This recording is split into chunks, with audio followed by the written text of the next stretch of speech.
বিসমিল্লাহির রহমানির রহিম। Hello everyone, আসসালামু আলাইকুম। কেমন আছেন সবাই? আশা করি আপনারা অনেক ভালো আছেন। আমিও আলহামদুলিল্লাহ আপনাদের দোয়া এবং ভালোবাসায় অনেক ভালো আছি। বরাবরের মতো আবার নতুন একটা ডেইলি ব্লগ ভিডিও নিয়ে হাজির হয়ে গেলাম আমি সুমি, কুমিল্লা জেলা থেকে। টাকা এমন একটা জিনিস, টাকা মানুষের সম্পর্ক সেকেন্ডের ভিতরে চেঞ্জ করে দেয়। আপনার টাকা আছে, আপনার আত্মীয় স্বজন, কাছের মানুষ, দূরের মানুষ সবার ভালো ব্যবহার আছে। আপনার কাছে টাকা নাই, কাছের মানুষ, দূরের মানুষ কারো ভালো ব্যবহারই নেই। টাকা আপনার একটা সময় মানুষের জীবনের সবচেয়ে বড় কাল হয়ে দাঁড়ায়। কেমন? টাকা আছে আপনি ভালো আছেন, টাকা নাই আপনি ভালো নাই। এই টাকা মানুষের অনেক আপন সম্পর্কগুলো দূরে সরিয়ে নেয়। সেজন্য টাকা সঞ্চয় করেন। টাকা নিজের ভবিষ্যতে ভালো থাকার একটা চাবিকাঠি। যতই মানুষ বলুক যে সম্পর্কর চাইতে টাকা বড় না, কিন্তু দিন শেষে না, সম্পর্কর চাইতে টাকাটাই বড় থাকে। টাকাটার মূল্যায়নই সবাই দেয়। আপনি মানুষ হিসাবে কেমন সেটা কেউই যাচাই বাছাই করবে না। আপনার দ্বারা হেল্প হচ্ছে কি হচ্ছে না সেটাও মানুষ বিচার করবে না, বিবেচনা করবে না। আপনার কাছে টাকা আছে সেটা বিবেচনা করবে। আপনার কাছে টাকা আছে, আপনি কারোর পিছনে খরচ না করেন, আপনি কাউকে হেল্প না করেন, আপনি মানুষ হিসেবে যেমনই হন, আপনার মূল্যায়ন আছে, আত্মীয় স্বজনের সাথে আপনার ভালো বন্ডিং আছে, আপনাকে সবাই মূল্যায়ন করবে, জিজ্ঞাসা করবে, খোঁজ খবর নিবে। আপনার কাছে টাকা নাই, আপনার দ্বারা কে উপকৃত হয়েছে বা আপনি কারোর পিছনে 10 টাকা খরচ করছেন কিনা, কোনো কিছুই কেউ মনে রাখবে না।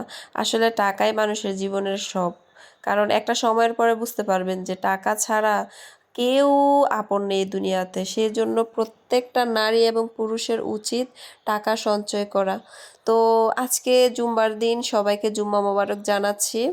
তো আজকে ঘুম থেকে উঠতে অনেক লেট হয়ে গেছে। আমি প্রত্যেক শুক্রবারেই সকালবেলা অনেক ঘুমাই, অনেক লেট করে উঠি।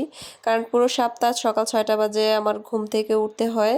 কারণ বাচ্চাকে যেহেতু আমি আরবি পড়তে মাদ্রাসায় দিতে হয়, সেজন্য ভোরে না উঠলে আমার নিজেরই যদি উঠতে দেরি হয়ে যায় তাহলে তো বাচ্চা কোনোভাবে যেতে চাইবে না। সেজন্য আমি সকাল সকাল সবসময় চেষ্টা করি ঘুম থেকে উঠে আমি আমার ছেলেকে ব্রাশ ট্রাশ করি, একদম মাদ্রাসায় নিয়ে দিয়ে আসি। তো দিয়ে এসে নাস্তা টাস্তা বানিয়ে ওদেরকে 8টার ভিতরে আমার আবার সব কিছু রেডি করে স্কুলে পাঠাতে হয়। সেই জন্য পুরো সপ্তাহ আমি সকালবেলা চাইলেও একটু ঘুমাতে পারি না রিল্যাক্সে। কিন্তু শুক্রবারের দিনটা আসলে যেন একদম শরীর ছেড়ে দেয়, সকালবেলা শোয়া থেকে উঠতেই মন চায় না। তো সেজন্য আজকে অনেকটা লেট করে ঘুম থেকে উঠেছি। তো উঠে ওদেরকে নাস্তা টাস্তা খাইয়ে দিলাম। আর নাস্তার ভিডিওটা করলাম না, কারণ এমনিতেই দেরি হয়ে গেছে। একদিক দিয়ে নাস্তা খাইয়ে আরেক দিক দিয়ে দুপুরে রান্না করা বসিয়ে দিয়েছি। তো এদিক দিয়ে বরফ ছিল ফ্রিজে, বরফ একটু মুখের মধ্যে স্টিম করে নিয়েছি। কারণ স্কিনের জন্য বরফ অনেক ভালো। অনেক আপুরা আছে কিচেন রুমে কাজ করেন, দেখবেন মুখটা লাল লাল হয়ে যায়, অনেকটা জ্বালা পোড়া করে, বা যাদের ওপেন পোর্সের সমস্যা থাকে তারা স্কিনে বরফ লাগাবেন, দেখবেন যে স্কিন অনেক ভালো থাকবে, হেলদি থাকবে। তো যাই হোক, আজকে প্রথমে আপনাদেরকে আমি একটা সবজি রান্না দেখিয়েছি। ওই সবজিটা আমি কাঁচা পেঁপে, সিম, কাঁচা টমেটো, পাকা টমেটো, আলু এগুলা দিয়ে আমি নিরামিষ রান্না করেছি। আর এই নিরামিষটা আমি আমার জায়ের কাছ থেকে শিখেছি। অনেক মজা করে সে রান্না করতে পারে, দেন আমারটাও মোটামুটি ভালোই হয়, খারাপ হয় না। তো নিরামিষটা সেদ্ধ বসিয়ে ওটার মধ্যে হলুদ মরিচ আর ধনিয়ার গুঁড়া দিয়ে দেন এটাকে সিদ্ধ করে তারপর আলাদা পেঁয়াজ আর রসুন দিয়ে বাগার এনে ওইটার মধ্যে ঢেলে ধনিয়া পাতা কাঁচামরিচ দিয়ে এটা উঠায় ফেলা। এটার মধ্যে আর কোনো কিছু দেওয়া লাগে না। অনেক মজা। যেহেতু শীতের দিন আসছে, এখন সিম, কাঁচা টমেটো এগুলার মৌসুম, তো আপনারা গিয়ে রান্না করে খাবেন। এই নিরামিষটা আসলে স্বাস্থ্যকর, অনেক হেলদি। আপনাদের বাসায় যত রকমের সবজি আছে একটু একটু করে দিয়ে রান্না করলে এটা অনেক ভালো লাগে। দেশি ধনিয়া পাতা দিয়ে, এখানে কোনো চিংড়ি মাছ লাগে না, মাংস লাগে না, কিচ্ছু না। জাস্ট নিরামিষ হিসাবে রান্না করে খেতে পারবেন, অনেক মজা। তো যাই হোক, তারপরে এদিক দিয়ে গরুর মাংস নামাইছি। আর শুক্রবার দিন আসলে তো একটু ভালো মন্দ রান্না করতে হয়। তো আমার ফ্রিজে মুরগির মাংস শেষ হয়ে গেছে, তো সেই জন্য গরুর মাংস নামালাম। তো গরুর মাংসটা আমি আলাদাভাবে ম্যারিনেট করে তারপরে কষানো বসিয়ে দিয়েছি। আর আজকে গরুর মাংসটা আমি আলু দিয়ে রান্না করব না, কাঁচা পেঁপে দিয়ে রান্না করব। তো পেঁপেগুলা দিয়ে রান্না করার মধ্যে আমি আগে তেমন বেশি পছন্দ করতাম না। তো একদিন আমার মায়ের হাতে আমি কাঁচা পেঁপে পেঁপে দিয়ে গরুর মাংস রান্না খেয়েছি, আমার কাছে না একটু ভালো লেগেছিল। তো অনেক দিন ধরে হচ্ছে আলু দিয়ে রান্না করা হয়, পেঁপে দিয়ে আমি বাসায় তেমন বেশি মানে তেমন বেশি কি কখনো রান্নাই করিনি। আমি নিজে রান্না করিনি আর কি, এমনি রান্না করা খেয়েছি। তো আজকে চিন্তা করলাম যেহেতু বাসায় কাঁচা পেঁপে আছে, তাও আজকে রান্না করে দেখি কেমন লাগে বা বাচ্চারা খায় কি না। তো বাহিরে আজকে অনেক রোদ উঠেছে, একদম শক্ত রোদ, দেখেন তাকানো যাচ্ছে না। শুক্রবারের দিনটা না সারাদিনের মানে পুরো দিন এতটা ব্যস্ততার মধ্যে কাটে, শুক্রবারের দিনটা সময়গুলা কিভাবে চলে যায় নিজেও জানি না। তো যাই হোক, রান্না ওই দিক দিয়ে প্রায় কমপ্লিট, গরুর মাংসটা জাস্ট আর একটুখানি কিয়া হবে। আর এই দিক দিয়ে আমি কিচেন রুম পুরোটা ক্লিন করে ফেলেছি, চুলা টুলা এভরিথিং। আর এখানে একটা ডিম সিদ্ধ বসিয়েছিলাম, ডিম ফেটে একদম ছড়ে গেছে। আমার যেহেতু গরুর মাংসে অ্যালার্জি, আমি তেমন বেশি খেতে পারবো না। তো চিন্তা করলাম যে আমার নিজের জন্য একটা আলাদা ডিম সিদ্ধ করে নিয়ে নেই। তো এই হচ্ছে আমার তরকারির ফাইনাল লুক, হচ্ছে গিয়ে আমার রান্না করা শেষ। তো যাই হোক, এদিক দিয়ে কিচেন রুম যেহেতু পরিষ্কার করে ফেলেছি, রান্নাও শেষ, তো এখন হচ্ছে গোসল টুসল করব। গোসল করে আমার ছেলে নামাজ পড়তে চলে গেছে, জুমার নামাজ। তো সে আসার পরে আমরা একসাথে বসে খাওয়া দাওয়া করি সব সময়। প্রত্যেক শুক্রবারে আমার ছেলে নামাজ পড়ে আসার পরে আমরা একসাথে বসে খাই। ওর বাবা দেশে থাকলে আমাদের আরও অনেক মজা হয় শুক্রবারের দিনটা, যেহেতু ছেলে মেয়ে পুরো সপ্তাহ স্কুলে থাকে।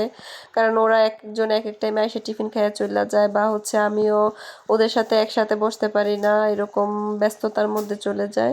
কিন্তু শুক্রবারের দিনটা আসলে আমাদের তিনো মা ছেলে মেয়ে আমরা অনেক মজা করি, আমাদের পছন্দের রেসিপি রান্না করে খাই।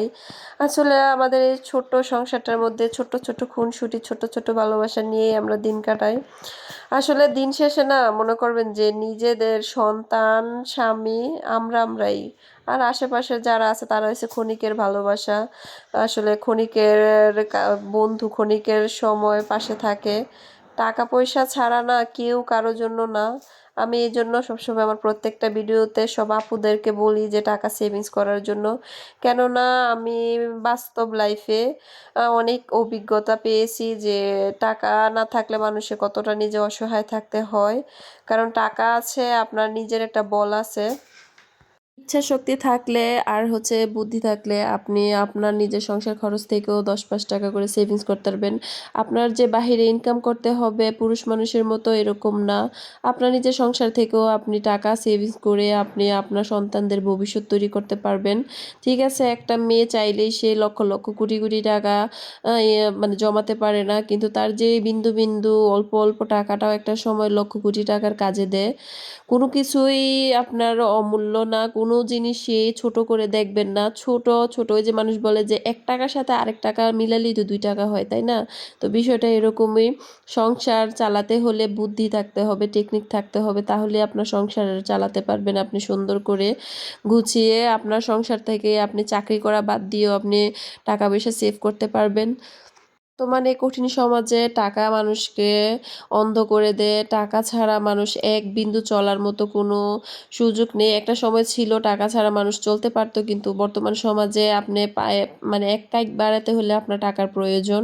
তো সেইজন্য আমি সবসময় সবাইকে সাজেস্ট করি যে কিছু হইলেও আপনারা সেভিংস করেন। নিজেদের জন্য করেন, নিজেদের সন্তানদের জন্য করেন, ফিউচারের জন্য করেন। মানুষের বিপদ আপদ কখন চলে আসে কেউ বলতে পারে না। ভাগ্য এমন একটা জিনিস, মানুষের ভাগ্য হচ্ছে উপরওয়ালা নির্ধারিত করে দেয়। তো ভাগ্যে যেটা আছে সেটা খণ্ডাইবে, তারপরেও হচ্ছে ওই যে সাবধানের মাইর নাই। নিজের ভাগ্যে যদি ভালো থাকে তো অবশ্যই ভালোটা হবে, তারপরে চেষ্টা করে যেতে হবে, সেটাই আমি বিশ্বাস করি। কিন্তু টাকা পয়সা জিনিসটা হচ্ছে, মানুষে বলে যে টাকা পয়সা হাতের দুলা, কিন্তু টাকা পয়সাটা হচ্ছে মানুষের জীবনের একদম মূলধন। টাকা আছে, আপনার জীবনে সুখ শান্তি সব কিছু আছে। টাকা নাই, আপনার জীবনে সুখ শান্তি কোনো কিছুই নেই। এই কঠিন কথাটা আপনাদের তিতা লাগলেও মেনে নিতে হবে। যাই হোক, কথা বলতে বলতে ভিডিওর একেবারে শেষ প্রান্তে চলে এসেছি। আমার ভিডিও যদি আপনাদের বিন্দু পরিমাণ কাজে লেগে থাকে বা হচ্ছে ভালো লাগে, তো অবশ্যই আপনারা ভালো ভালো কমেন্ট করে যাবেন। আর প্লিজ যারা আমার চ্যানেলে নতুন আছেন তারা আমার চ্যানেলটি সাবস্ক্রাইব করবেন। আমার ভিডিওটি যারা দেখছেন এতক্ষণ ধরে অনেক সময় নিয়ে, তাদেরকে অসংখ্য ধন্যবাদ। সবাই ভালো থাকবেন, সুস্থ থাকবেন। আল্লাহ হাফেজ, আসসালামু আলাইকুম।